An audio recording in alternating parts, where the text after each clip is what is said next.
There's a quarterback in this draft who might just be most people's top option. To this point, we've kind of ruled him out for the Colts over the last month, but maybe all hope isn't lost. Let's get to it.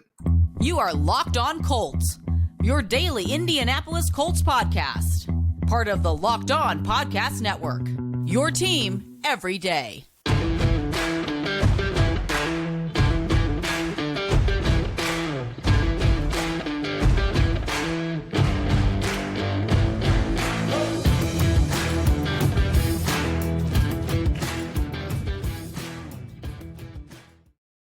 What is up, friends? Thanks for tuning in and making us your first listen of the day.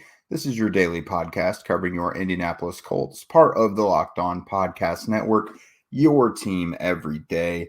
I am Jake Arthur from horseshoehuddle.com, and today I'm going to break down exactly how it's possible for the Indianapolis Colts to still land Ohio State quarterback CJ Stroud. Like I mentioned at the top, we've kind of written him off as a foregone conclusion. Probably going first overall.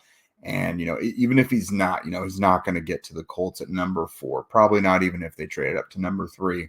But some recent information is kind of coming to light, and I'll kind of explore how it's possible that the Colts still could somehow come out with CJ Stroud as their quarterback, which would be impressive considering he is most often, if you took everyone's rankings, the consensus would probably have him as the top option. So, first off, why would the Colts want him? Well, really, he's the total package. He's not a Trevor Lawrence level prospect, but to me, I think he is the most complete quarterback in this class. He checks the most boxes for teams, especially if I'm looking at this through a Colts lens. He is a leader. He's got the work ethic. He's smart, on the field and off. As a passer, he's accurate. He's got ample arm strength. Plus, he is athletic and he's tough. Those are all things that the Colts are looking for. I've had multiple opportunities now this offseason to see him speak, and just how he carries himself. He's the type of leader that the Colts are looking for sure.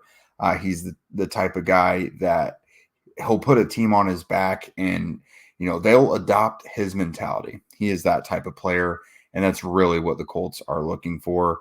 They've had that in some of their older guys, but, at a certain point, your teammates know your limitations.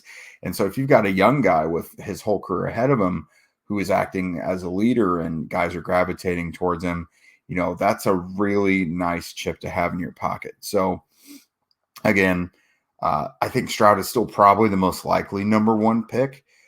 Just until we see otherwise. And if more information comes out, of course, the Colts are sitting at 4, probably won't go up any higher than 3. But let's just kind of look at how things could go down in front of them. So what really got the brain biscuits turning for me on this one, Albert Breer had a column this week over at mmqbsi.com, and he kind of broke down himself how he sees the top of the draft shaking out. Because, again, there's some quarterback needy teams, the Colts included. And, again, this is a rare draft where there are 4 bona fide, legit quarterback prospects that could go in the top 10. So, at number 1, and it's not just Breer that's been saying this lately, but a lot of people are starting to think that Bryce Young could actually be the pick, number 1 overall in Carolina. And, again, I said that Stroud is the most complete quarterback in this draft, and I stand by that, but we know the size thing. If Bryce Young was a legit 6 foot and a legit 200 plus pounds, there wouldn't really be much of an argument, but really he's like 5'10", and when he played at Alabama, he was closer to like 175 than he ever was 200 like he weighed in at the combine. So the height, really, I don't think teams have as much of an issue with that as the weight. Because, the hits you take as a quarterback, especially him, he'll stand in the pocket strong and deliver a dart and take a hit, but he looks like a little kid getting hit sometimes. And, guys are only bigger, tougher, stronger, faster in the NFL. So still, there are rumblings of that. Young is a really good passer. He's accurate. He's got a good arm. He reportedly came out on top with that S2 testing metric, which replaced the Wonderlic. Basically just gathers how quickly quarterbacks process information. And that's incredibly important when it comes to the NFL, because we've seen guys with all the traits in the world, but they don't know what's happening around them. When the bullets are flying, they don't know what to do. And, as far as Young goes, it seems like literally the only problem with his is the weight. And so is a team really going to let that hold them back? Again, I've studied Frank Reich, the new head coach with the Panthers for 5 or 6 years now. I think Stroud is the perfect quarterback for him. But, that really doesn't mean that will be an organizational pick, Stroud over Young. Young is an incredibly talented player. He's a really nice, bright kid that could really make ownership fall in love. Breer mentioned in his column that the Teppers, who are the owners of the Panthers, even spent some time with Young's parents at the pro day. I think that could really make ownership fall in love. That's the kind of thing that the owners could really feel swayed to go in a certain way. Plus, when the Panthers traded up for number 1, they did say that they had conviction in multiple quarterbacks. So when they went up to number 1, that was just to make sure they had their pick of the litter. It wasn't necessarily to target one guy. So we'll see what that means come draft day. But let's just go ahead and say that for the sake of this argument, Bryce Young is number 1. That means the Houston Texans are on the clock at number 2, with CJ Stroud being the top quarterback on the board. So they need a quarterback, yes, but here's why it may not necessarily be Stroud going to Houston. So the Deshaun Watson situation was obviously one of the worst things to happen to the Houston Texans franchise in its entirety, really. CJ Stroud, while I am not trying to lump him in with Deshaun Watson by any means, he does have some of the same connections. Deshaun Watson and CJ Stroud both have the same agent, David Mulugeta, and they have also had the same quarterback trainer in Quincy Avery. There's some bitter things that have been said by either side. Not the best of relationships between some of those guys that have been on Deshaun Watson's side and the Houston Texans. So is there enough of a disconnect in those connections to make it to where the Texans would just really rather not go down that road again?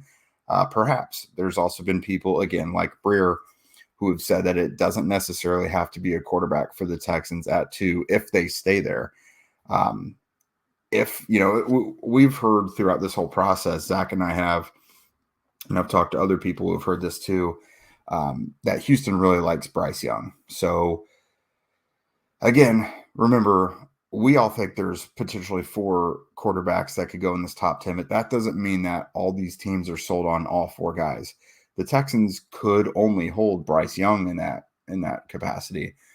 So if their guy's off the board and they're sitting there at number 2, they may look to trade back, or they could just make the safe pick and take Will Anderson from Alabama, for example. Bryce Young's teammate, another Alabama alum, just like new Texans head coach DeMeco Ryans. So again, in this instance, Bryce Young first, not CJ Stroud second, making him still on the board there at number 3. So Arizona obviously does not need a quarterback. By all accounts, they're not going to be taking a quarterback here at the top. They'd much rather trade back and collect more assets. If they stay there at this pick, they'll probably, again, Jalen Carter or just a cornerback, someone. It won't be a quarterback, but it's really where the draft starts, because it's a prime trading spot either for the Colts or any team that could look to come up to leapfrog them. And we'll talk about more of the trade scenarios there in a minute, which ultimately, 3 trade spot with Arizona, and then the Colts are finally on the clock there. So you could see why it makes a lot of sense for the Colts maybe to not want to stand pat.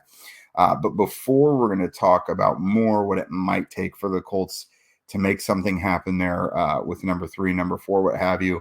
But first, we're actually going to tell you about today's episode being brought to you by Ultimate Football GM.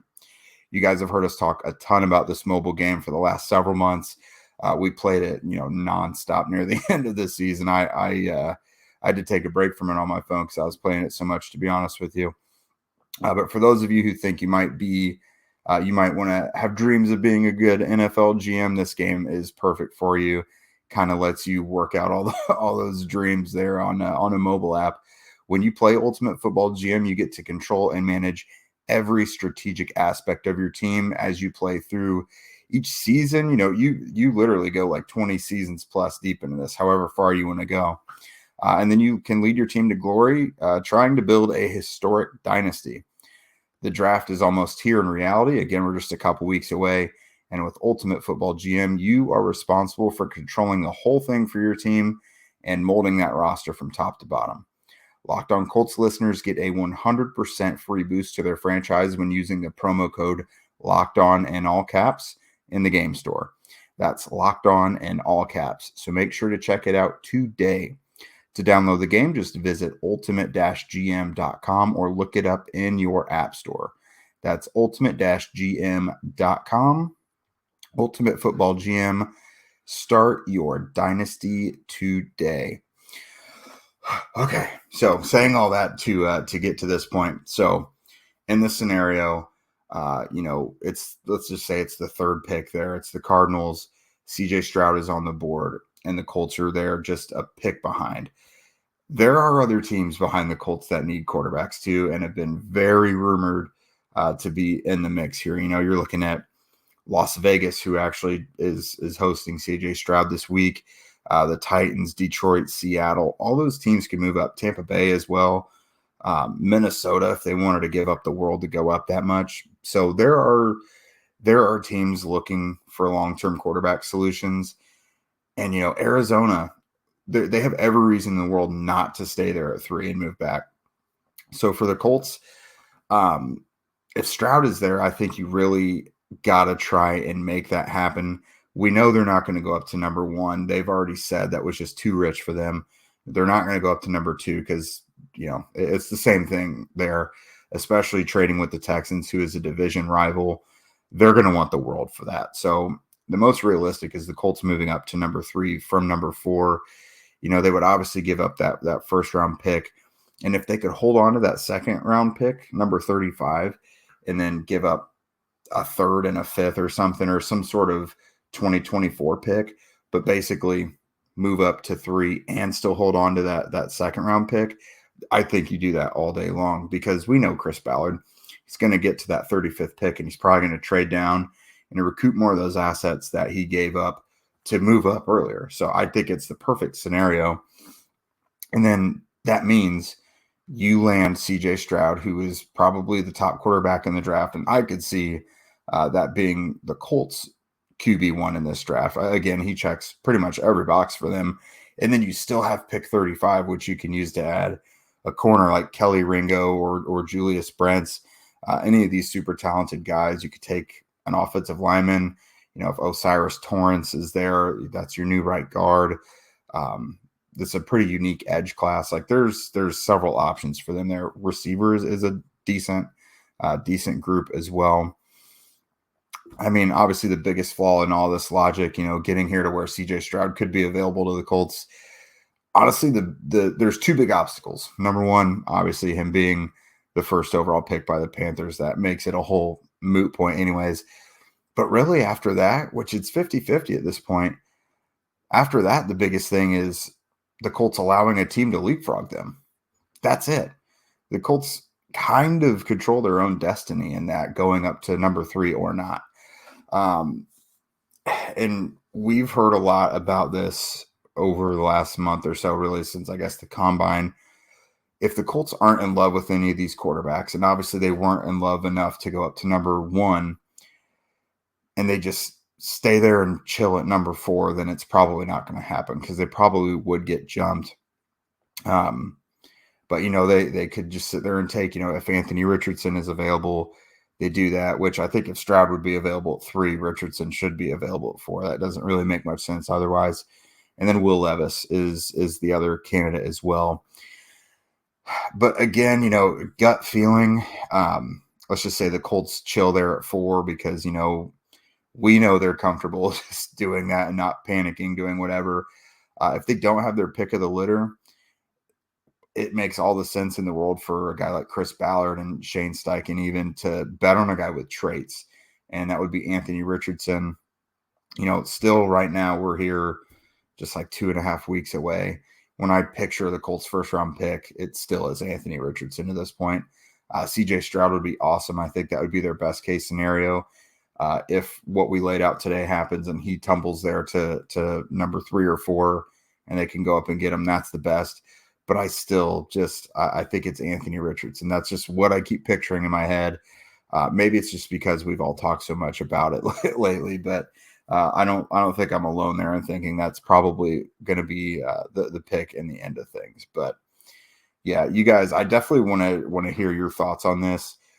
Does this make sense? I mean, if Stroud's not the first pick, we could easily see a little pitfall here where all these dominoes could start to fall into place. And then again, if the Colts ultimately trade up to 3, that's them making their move. They kind of don't, they don't let fate happen, basically. So yeah, definitely let us know what you think about that in the comments below.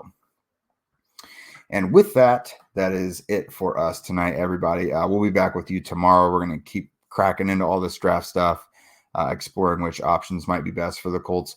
I actually know Zach has a couple really good guests lined up for the rest of this week. And in general, we've been pounding the pavement. We're pulling on our strings with all these really smart, great guests that we've had before, maybe some new ones. So over these next couple weeks, stay with us because we're going to have some really cool people on here as well. Also, on Wednesday, I'll be there at the Colts facility. We're going to be able to speak with Shane Steichen for the first time since he got to meet with his players for the first time. Their offseason program has now begun. You probably saw on Twitter the Colts released a little bit of Shane Steichen's his first address to the team. It looks like they've got pretty good attendance there in town. So keep hold for that. I'm sure Shane seems to say some pretty intriguing things just about every time he speaks. So keep a hold of that. We'll bring you some of the main nuggets from that. Otherwise, follow at Locked On Colts, at Jake Arthur NFL, and at Zach Hicks 2 on Twitter. Also, make sure to subscribe to Locked On Colts on YouTube and wherever you listen to podcasts. If you're listening or watching now and you don't already follow or subscribe, just go ahead and do it right now because we're almost done. Thanks for making us your first listen every day. Now go ahead and make your second listen the Locked On NFL Scouting Show with the Draft Dudes. From free agency to the draft, salary cap management, and more, join NFL experts Kyle Krabs and Joe Marino as they take you through what it's like to build a successful NFL franchise every Monday through Friday. Follow Locked On NFL Scouting with the Draft Dudes wherever you get your podcasts and on YouTube. Part of the Locked On Podcast Network, your team every day. And we will see you guys tomorrow.